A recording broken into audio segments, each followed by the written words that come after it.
రామోజీరావు గారు తెలుగువారు ఎక్కడున్నా సరే గుర్తుపట్టేటువంటి యొక్క ఏకైక వ్యక్తి ఎవరనంటే ఖచ్చితంగా రామోజీరావు గారు అని చెప్పుకోవాలి. అయితే ఆయన రైతులకు కావచ్చు, ఇంట్లో ఉండే గృహిణులకు కావచ్చు, లేదా సినీ తారలకు కావచ్చు, వీళ్ళందరికీ కూడా చాలా వరకు వీళ్ళందరికీ ఉపాధి చూపించిన వ్యక్తి అని చెప్పుకోవచ్చు. అన్నదాత కార్యక్రమం కావచ్చు, ప్రియా పచ్చలతో కావచ్చు, రామోజీ ఫిలిం సిటీ ఏషియాలోనే అతిపెద్ద రామోజీ ఫిలిం సిటీ అనేది అందరికీ తెలిసిందే. దీంతోపాటు బాలీవుడ్ తారలు కూడా ఇక్కడే షూటింగ్స్ చేసుకోవడానికి చాలా వరకు వస్తుంటారు. అయితే ఈరోజు ఆయన గతించారు. అయితే ఆయనకు సంబంధించి ఉండవల్లి గారు ఒక ప్రెస్ మీట్ పెట్టడం జరిగింది. ప్రెస్ మీట్లో ఆయన మాట్లాడిన మాటలేంటి, దాని వెనుకున్నటువంటి ఆంతర్యం ఏంటనేది సో మనతో పాటు సీనియర్ జర్నలిస్ట్ డివిఎస్ గారు ఉన్నారు. వారిని అడిగి తెలుసుకుందాం. సార్ నమస్తే. నమస్తే సార్.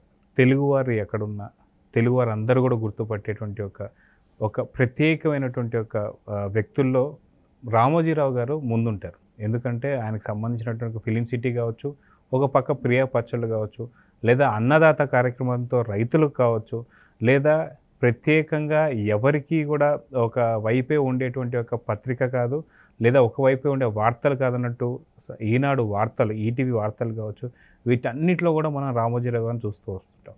అదిగాక ఉషా కిరణ్ మూవీస్ అంటూ చాలా తక్కువ సినిమాలతో చాలా మంచి గుర్తింపు తెచ్చుకున్నటువంటి ఒక సంస్థ ఉషా కిరణ్ మూవీస్. వీటిని కూడా పరిచయం చేసింది ఆయన. సో ఈరోజు ఆయన గతించడం అనేది జరిగింది. సో ఆయన పైన ఉండవల్లి గారు మొన్నటిదాకా వరుసగా ప్రెస్ మీట్లు పెట్టినటువంటి ఉండవల్లి గారు ఈరోజు కూడా ఆయన గతించిన తర్వాత ప్రెస్ మీట్ అయితే పెట్టారు. సో ఆ మాటల్ని ఎలా తీసుకోవచ్చు అంటారు? దాని గురించి ఏం చెప్తారు? అతను ఒక నమ్మకం, అతను ఒక నిజాయితీ, అతను ఒక గెలుపు, అతను ఒక భద్రత, అతను ఒక అద్భుతం. ఎవరు? రామోజీరావు ఒక మిరకిల్, ఏది ఒక లెజెండ్ అన్నమాట. ఒక సామాన్యుడు, ఒక చిన్న రైతు బిడ్డ ఈ స్థాయికి ఎదగటం అంటే, మేరునగ ధీరంగా మారడం అంటే, ఇన్ని లక్షల మందికి ఉపాధి కల్పించటం, ఇన్ని కోట్ల మంది పైన చెరగని ముద్ర వేయడం. సామాన్యుడు అసామాన్యుడుగా ఎదగడానికి రామోజీ జీవితం ఒక స్ఫూర్తి అన్నమాట. ఇప్పుడు మనం 60 ఏళ్ళుగా మార్గదర్శి నడుపుతున్నాడు. అసలు నమ్మకానికి అది మారుపేరు. ఏది ఇంతవరకు ఒక చిట్ ఫండ్స్ నడుపుతూ కస్టమర్స్ ఎవరు కూడా దాని పట్ల ఎటువంటి అసంతృప్తి లేనటువంటి ఆర్గనైజేషన్. దానిపైన అనేక కేసులు పెట్టాలని, అనేక ఇబ్బందులు పెట్టాలని ఇప్పుడు నువ్వు చెప్పినటువంటి సోకాళ్ళు ఉండవల్లి వీళ్ళందరూ కూడా చేసినప్పటికీ కూడా ఇప్పటికీ ఆయన పట్ల నమ్మకం చెదరలేదు. ఇది ఇప్పటిది కాదు, వీళ్ళు చేస్తున్నటువంటి రాక్షస చర్యలు గత 10-15 ఏళ్ళుగా ఆయన ఇబ్బంది పెడుతూనే ఉన్నారు. కానీ ఎవరు మా డబ్బులు వెనక్కి ఇవ్వమని కానీ ఆయన పట్ల విశ్వాసం సడలిన ఒక్క కస్టమర్ లేడంటే అదే నమ్మకం అన్నమాట, గెలుపు. ఏది అతను పట్టుకున్నది ప్రతిదీ గెలుస్తాడు.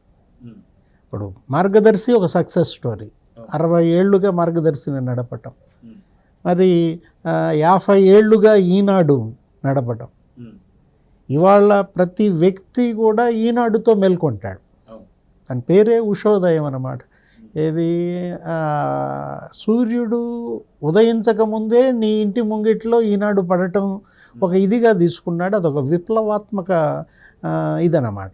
ఏది అప్పట్లో జర్నలిజం ఈనాడు పెట్టినప్పుడు పత్రికలు ఎన్నింటికి వచ్చాయి? 12ంటికి వచ్చాయి.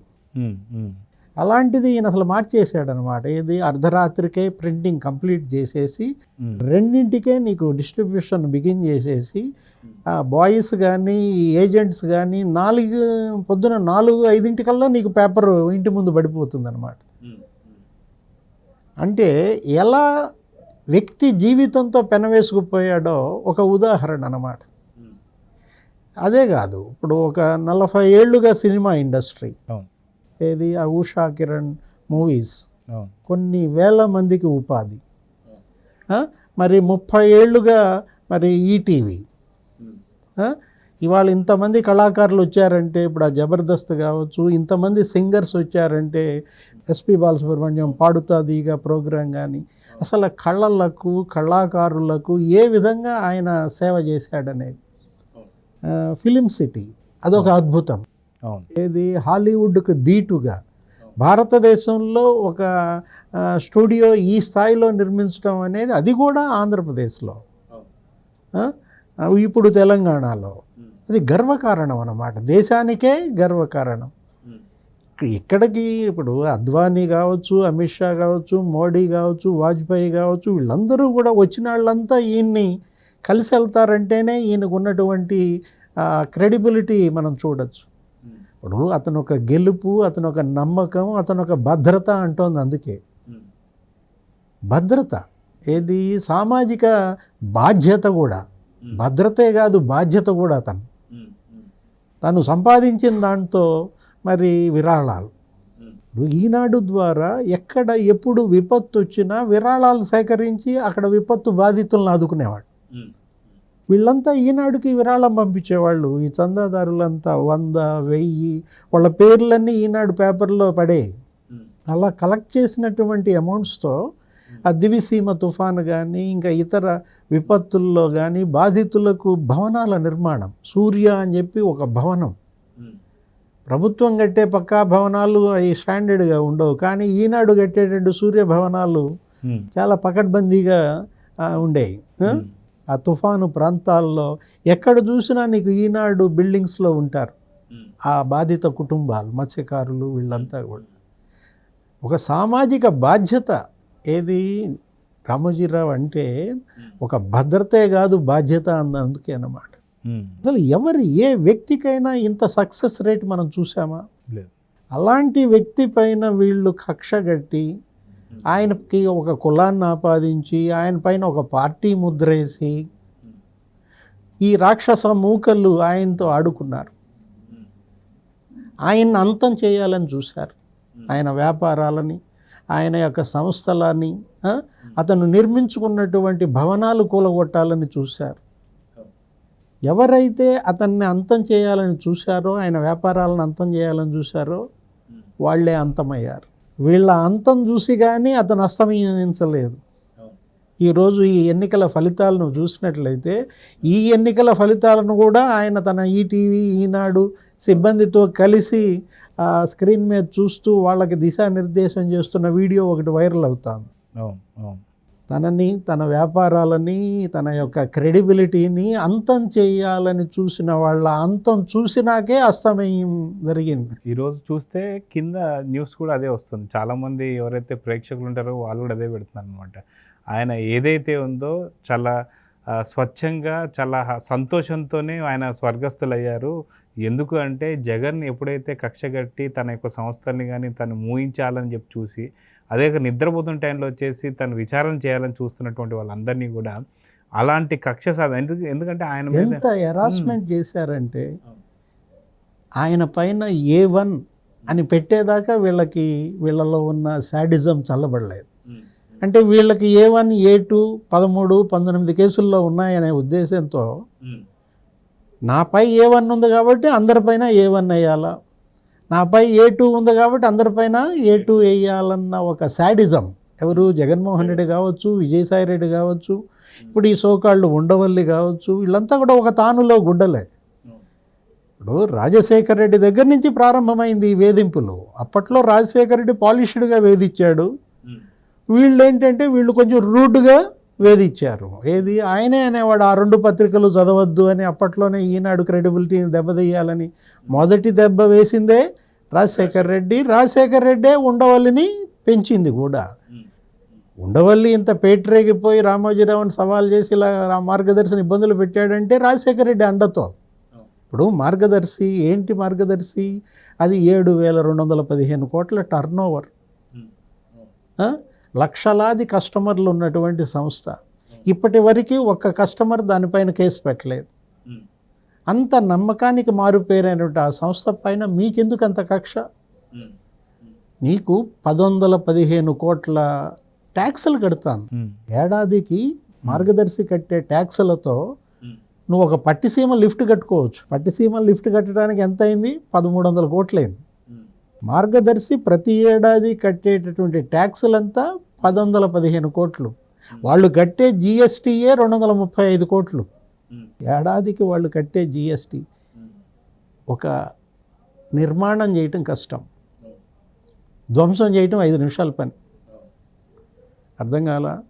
ఇప్పుడు ఒక కట్టుబడి చేయాలంటే సెక్రటేరియట్ కట్టాడంటే, లేకపోతే ఇప్పుడు ప్రధానమంత్రి పార్లమెంట్ భవనం కట్టాడంటే ఢిల్లీలో, ప్రజావేదిక కట్టినా సరే ఇప్పుడు నీకేంటి కొన్ని ఏళ్ల తరబడి ఇటుక పేర్చి వేలాది లక్షలాది కార్మికుల శ్రమంతో కట్టినటువంటి భవనాన్ని జేసీబీ తెచ్చి కోలాయటం ఎంతసేపు పని? దబా బాధేస్తే, బాంబులు పెట్టి బేలిస్తే నిమిషాల్లో కూలిపోతుంది. వీళ్ళు చేస్తున్నది అది. ఏది? వీళ్ళు విధ్వంసకారులు, వీళ్ళు నిర్మాణానికి అనర్హులు. కాబట్టే ఈ తీర్పు అన్నమాట. ఏం చేశాడు ఉండవల్లి? దీనివల్ల ఏం సాధించాడు? ఇప్పుడు నువ్వు అన్నావు ఏదో ఉండవల్లి ఏమని, ఇప్పుడు ఆయన ఏదో కాంప్లిమెంట్స్ ఇస్తున్నాడు, ఇప్పుడు ఏదో పొగుడుతున్నాడు అండి. ఆయన ఒక పెద్ద దిగ్గజం, లెజెండ్, దేశంలోనే గొప్ప ఇన్ఫ్లుయెన్సర్, సింగిల్ పర్సన్ ఇన్ఫ్లుయెన్సర్ అని చెప్పేసి అంటున్నారు. నీకంత గౌరవం, నీకంత ఇది ఉంటే అతను అంత క్షోభ పెడతారా? ఆ వయసులో ఆయన్ని జగన్మోహన్ రెడ్డి ఆయన ఇంటి మీదకి ఏపీసీఐడిని పంపించి ఆయన హాస్పిటల్లో బెడ్ మీద ఉంటే, మేము ఆయన ఇంటరాగేట్ చేస్తామని వీళ్ళంతా కూడా కూర్చుంటే ఎంత హెరాస్మెంట్. ఇంకా 3 ఏళ్ళు 4 ఏళ్ళు బతికే వ్యక్తిని పొట్టన పెట్టుకున్నది జగన్మోహన్ రెడ్డి. వాళ్ళు రామోజీరావు ఈ మృతికి ప్రధాన కారకుడు జగన్మోహన్ రెడ్డి. A1గా జగన్మోహన్ రెడ్డి ఉంటాడు, A2గా ఉండవల్లి ఉంటాడు. ఒక ప్రశాంతంగా ఒక చక్కటి జీవితం గడుపుతున్నటువంటి ఎంతోమందికి ఉపాధి కల్పించి కొన్ని తరాలకి మార్గదర్శిగా ఉన్నటువంటి రామోజీరావు మరో 5 ఏళ్ళు బతికే ఆయన్ని 5 ఏళ్ల ముందే పొట్టన పెట్టుకున్న నీచులు వీళ్ళు. ఇప్పుడు రామోజీరావు గారి కోడలు శైలజ మీద మీరు లుక్అవుట్ నోటీస్ జారీ చేస్తారా? పారిపోతుందామే? దేశం వదిలిపెట్టి పారిపోతుందంటే, అంటే మీరు పారిపోతారు, మీరు 1000 కోట్లు ఎగ్గొడతారు, మీరు మైనింగ్ మాఫియా చేస్తారు. రామోజీరావు ఏమి మైనింగ్ మాఫియా చేయలేదే. ఏమైనా ఇనప ఖనిజం కొల్లగొట్టాడా? గాలి జనార్దన్ రెడ్డి లాగా, జగన్మోహన్ రెడ్డి తాతలాగా ముగ్గురా ఏమన్నా కొల్లగొట్టాడా? రామోజీరావు ఏమన్నా వాళ్ళ నాన్న ముఖ్యమంత్రిగా ఉంటే క్విడ్ ప్రోకో చేసి 43,000 కోట్లు చేశాడని చెప్పి సిబిఐ ఛార్జ్షీట్ వేసిందా? మీకు వాళ్ళకి ఏంటి ఇంత కక్ష కట్టాల్సిన అవసరం ఏంటి? మీ మధ్య ఏమీ తగాదాలు లేవు, మీ సొమ్ము అతనేం తినలేదు, సరిహద్దు తగాదాలు లేవు, పొలం గట్ల తగాదాలు లేవు, రాజకీయంగా కూడా ఆయన లేరు. కేవలం అసూయ, అక్కసు, కక్ష సాధింపు, ఈ 3 జగన్మోహన్ రెడ్డి పతనానికి కారణం. 151 సీట్లు ఇచ్చిన ప్రజలు ఇవాళ 11 సీట్లు ఇవ్వడానికి కూడా కారణం ఆ అసూయ, ఆ అక్కసు, ఆ విద్వేషం, ఆ విధ్వంస మనస్తత్వం అన్నమాట.